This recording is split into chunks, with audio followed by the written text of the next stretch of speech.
saya Pia Panza. Baiklah, saya di sini akan menjelaskan tentang pengertian ARF. ARF adalah kerusakan fungsi secara mendadak, menghasilkan retensi limbah atau azotemia. Dalam keadaan ini biasanya disertai dengan oliguria, meskipun banyak juga pasien yang non-oliguria.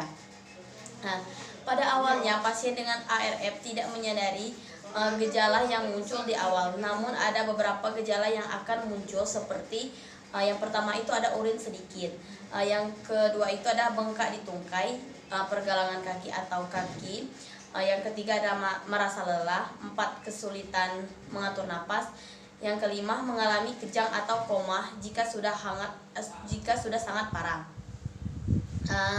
Ada juga pemeriksaan pada kasus ini dapat terfokus pada efek status cairan. Pemeriksaan diagnostik yang dilakukan di antara lain ABG untuk melihat asidosis, BUN, serum kreatinin. Setelah dilakukan pemeriksaan, maka akan ada diagnosis prioritas, yaitu kelebihan volume cairan berhubungan dengan disfungsi ginjal.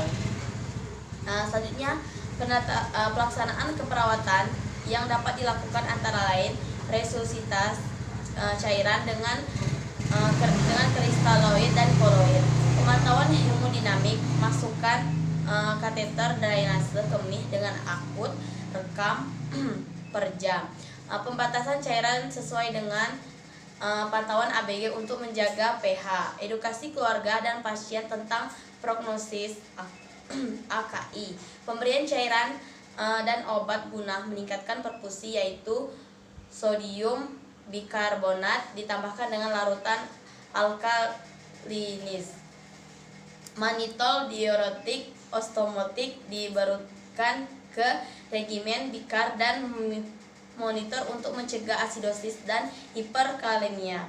Kaji urin setiap jam untuk mengetahui jumlah dan warnanya, serta pantau BUN, kreatinin, dan elektrolit.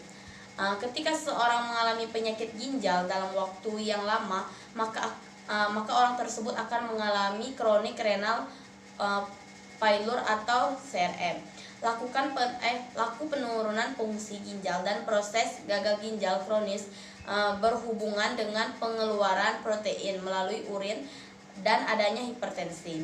Tanda dan gejalanya pada CRF itu yaitu yang pertama ada hipertensi, piting edema, edema periorbital, gesekan perikardium, pembesaran pena di leher, warna kulit keabu-abuan, kulit kering dan gampang terkelupas, pruritus berat, ekimosis, rambut kasar, sputum yang kental, sesak napas, pernapasan kusmaul, bau amonia ketika bernapas, ulcerasi dan pendarahan mulut, diare, kelemahan dan kelelahan, tremor, kejang, anemia.